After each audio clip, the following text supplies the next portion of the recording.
14e nuit. Ma sœur, s'écria Dinarzade sur la fin de la 14e nuit, reprenez, je vous prie, l'histoire du pêcheur. Vous en êtes demeuré à l'endroit où le roi grec soutient l'innocence du médecin Douban et prend si fortement son parti. Je m'en souviens, répondit Scheherazade. Vous allez entendre la suite. Sire, continua-t-elle, en adressant toujours la parole à Schahriar, ce que le roi grec venait de dire touchant le roi Sindbad piqua la curiosité du vizir, qui lui dit « Sire, je supplie votre majesté de me pardonner si j'ai la hardiesse de lui demander ce que le vizir du roi Sindbad dit à son maître pour le détourner de faire mourir le prince son fils. » Le roi grec eut la complaisance de le satisfaire. « Ce vizir, répondit-il, après avoir représenté au roi Sindbad que sur l'accusation d'une belle-mère, il devait craindre de faire une action dont il pût se repentir, lui conta cette histoire. Histoire du mari et du perroquet. Un homme avait une belle femme. Il l'aimait avec tant de passion qu'il ne la perdait de vue que le moins qu'il pouvait. Un jour que des affaires pressantes l'obligeaient à s'éloigner d'elle, il alla dans un endroit où l'on vendait toutes sortes d'oiseaux. Il y acheta un perroquet qui non seulement parlait fort bien, mais qui avait même le don de rendre compte de tout ce qui avait été fait devant lui. Il l'apporta dans une cage au logis, pria sa femme de le mettre dans sa chambre et d'en prendre soin pendant le voyage qu'il allait faire, après quoi il partit.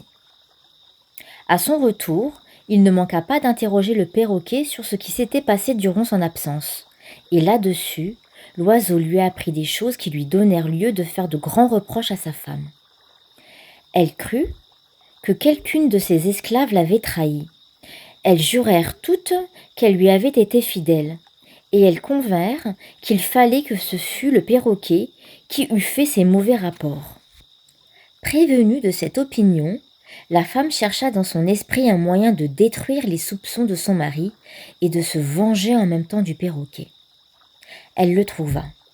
Son mari étant parti pour faire un voyage d'une journée, elle commanda à une esclave de tourner pendant la nuit sous la cage de l'oiseau, un moulin à bras, à une autre de jeter de l'eau en forme de pluie par le haut de la cage, et à une troisième de prendre un miroir et de le tourner devant les yeux du perroquet, à droite et à gauche, à la clarté d'une chandelle.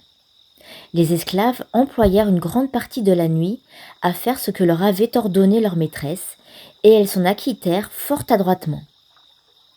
Le lendemain, le mari étant de retour, fit encore des questions au perroquet sur ce qui s'était passé chez lui. L'oiseau lui répondit « Mon bon maître, les éclairs, le tonnerre et la pluie m'ont tellement incommodé toute la nuit que je ne puis vous dire ce que j'en ai souffert. » Le mari, qui savait bien qu'il n'avait ni plu ni tonné cette nuit-là, demeura persuadé que le perroquet, ne disant pas la vérité en cela, ne lui avait pas dit aussi au sujet de sa femme. C'est pourquoi, de dépit, l'ayant tiré de sa cage, il le jeta si rudement contre terre qu'il le tua. Néanmoins, dans la suite, il apprit de ses voisins que le pauvre perroquet ne lui avait pas menti en lui parlant de la conduite de sa femme, ce qui fut cause qu'il se repentit de l'avoir tué. Là s'arrêta Scheherazade, parce qu'elle s'aperçut qu'il était jour.